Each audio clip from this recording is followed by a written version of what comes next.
Hello and welcome back to Lost Canyon. This is Disney Journey, and I'm retired Imagineer Jim Shull. On this episode, I'm going to be talking about something it's always been in clear view sight since Disneyland opened in 1955, but it's something we generally don't really think about, and that is playgrounds. Playgrounds in all their forms, playgrounds in their most crude to the most elaborate, and why they were invented in the Disneyland parks and why they left. You can't have work without having play. And so it is that Disney and its team of Imagineers, when they were developing Disneyland there in Burbank, California, for a park that would be eventually opened in Anaheim, there was a place set aside for play. Now, granted, looking at the site plan, it's not really well defined, other than it was going to be in Fantasyland. Well, probably because that's where they had the land to put it. So let's talk about play. There are two different types of play in the Disney parks. The first one is an immersive but a passive play. And by that I mean a play environment that is beautiful but does not require the guest to actively participate in it. The second type is the one that probably we're more familiar with, which is an active environment play. And by that I mean it's again an environment that's immersive, but it requires the guest to actively participate in it. Disneyland in California has been open for almost 70 years. And it's worth looking back on the generations who visited this park to do a cultural autopsy on how they played and what they valued as play. And Disneyland, well, the Disney parks, have reflected the changing attitudes toward play over the decades as they opened, well, all of the theme parks around the globe. Now, what used to be acceptable is absolutely off limits. Even if the parents allowed it, the attorneys would probably say ixnay on the play say. But nevertheless, people are drawn to activities, outdoor activities, active activities. And so it has been with Disneyland and all of the other parks since they first opened in 1955. Holidayland is generally considered to be the very first of the Disney playground parks, or themes, or lands. We're still debating which one it is, but the reality is it was in a location called Holidayland, which was kind of unique because it was a land actually outside of Disneyland, and yet it got the name Holidayland. If you think Holidayland was kind of a catch-all name, you are not wrong. Because where else in Disneyland could you play baseball, go to an entertainment inside of a circus tent, have an outdoor picnic, or play on swings? This area, Holidayland, was a land, and it could be reached from either inside the park or from outside. It even had its own little parking lot, and it well rated to the point of having its own postcard. So it was no small thing. And it did feature the Musketeers, who were, well, they were popular at that point in time. But it did really lack in one thing. It lacked in theme or a cohesive reason to exist. So the land became a banked asset to be used later on for the major ride of Pirates of the Caribbean and New Orleans Square. As an active Imagineer, I learned that when opportunity knocked on the door, you answered. And that was the case with Mickey's Birthdayland in Orlando, Florida. You see, Mickey was going to have a birthday, and well, the park wanted something temporary to celebrate it. And as part of that temporary celebration was going to be a new land, because that way the theme park, Magic Kingdom, finally got a new train station, which they've been asking for many, many years. Mickey's Birthdayland was a success, but it's not there today, and it didn't meet its fate because of lack of success. No, it met its fate because, well, frankly, the Magic Kingdom needed to expand. And so it was taken over and demolished in order to build new Fantasyland. Playgrounds traveled next from the Magic Kingdom all the way over to Euro Disneyland in Marne de Vallée. Now, some people would look at Honey, I Shrunk the Audience there at MGM Studios in Orlando, but I personally would offer up the Alice in Wonderland maze there at Euro Disneyland. Now, of course, Disneyland Europe. The Fantasyland attraction that would be called Alice's Curious Labyrinth, it drew on the rich tradition in Europe of the hedge mazes. And this one featured not one but two hedge mazes, a simpler one and a little bit more complex. But at the end of the second maze, there was a playground element, because there you could go and climb up to the top of the Red Queen's castle.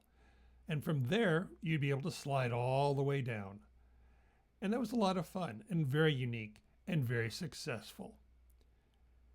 It also helped the fact that it proved that playgrounds would work. And this was really necessary because the next thing that happened in that park was it needed attractions in a time when there wasn't a lot of money to spend.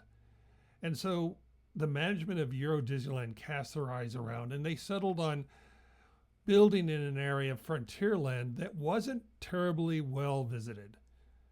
And they also tied it to a very popular movie, which was Pocahontas, which was a natural fit for Frontierland. And there, just like Holidayland in Anaheim, they pulled from the standard kit-aparts of what you would expect to see in a playground. And so we might say we see here the usual suspects. But you know what? In that climate, it was a lot of fun and well appreciated. There were places to play, there were places to rest, there were places to get away from a very busy and very crowded at times park. This new playground attraction combined a hit movie with a place that kids could go and burn off some energy, and adults could go and, take a little rest before the next adventure. Next, the idea of a playground as an attraction bounced back to Anaheim, California, because there, in part of the opening day lineup of attractions for Disney's California Adventure, was Bountiful Valley Farm. Now, this was unusual because it featured something real. It featured the idea that in California, it was an agricultural state. That was a major line of business. And here in the farm, it featured a lot of things you could climb into, like tractors and combines. Now, I'm not to say, but it could be that, maybe the legal department somewhere, sometime, might have taken a dim eye of this. Second playground attraction at DCA is one that was very successful as well, but it's one that still is open more than 2 decades since it first opened with the park. And of course, I'm talking about the Redwood Creek Challenge Trail there in Grizzly Peak. Now there, the whole area is themed as a redwood forest, and it's a combination of both trails and active play. I mean, it's the only zip line in any of the Disney theme parks. And it's combined with educational elements in a small theater and water play and a cliff you can climb up. It's really a fun and very different place. And moreover, over the decades since the trees have grown in, it's a place just like Pocahontas is in Paris, a place you can duck off and get away from the crowds, which do come to DCA, especially during the holiday months. But overall, it's a place that is a very different feel and it gives a very different tone. And it's a place that I've gone and been drawn to many, many times to walk across the bridges, endure the wet, and have a great time. No story of the Disney playgrounds is complete without visiting the one that was built for Disney's Wild Animal Kingdom. And of course, I'm talking about the Boneyard there at Animal Kingdom. Now, the Boneyard was part of Dino Land USA, and it was there from the very beginning of the plans that were shared with the public.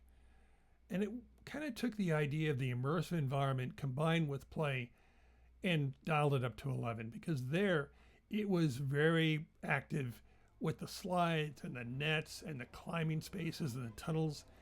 It was basically a little bit of Tom Sawyer's Island combined with a lot of the common ideas that you'd see in any traditional popular playground. Not everything here was highly themed, but it worked completely because it was part of a story of a dinosaur dig that then led and bled into the surrounding dining area and eventually the roadside attraction. It was part of a complete thought, which made it successful. Of course, it's been announced that we're going to lose it all for the creation of tropical America. And we're going to lose it. And maybe something like that will emerge elsewhere in Animal Kingdom. So we'll just have to wait and see. Playgrounds, well, investment in playgrounds is an attractive alternative for the Disney company or for anyone because honestly, they're pretty cheap to make. Now, that's not to say that they're cheap to maintain or the capacity really justifies the expense. But when you're looking at the overall menu for a park, they generally do pencil out. Few forms of entertainment attractions have been revisited, rethought, and reimagined as often as playgrounds in the Disney theme parks. Over the decades, what was acceptable in 1950s is not acceptable now, today. Plus, the idea of how we play and what we accept as play continues to evolve. And I'm sure it will continue to evolve and change over the coming years. Things will change because they always do. And with that, I bring this episode of Disney Journey to a close. Thanks for joining me, and I look forward to having you on my next journey. For now, though, it's goodbye from Lost Canyon.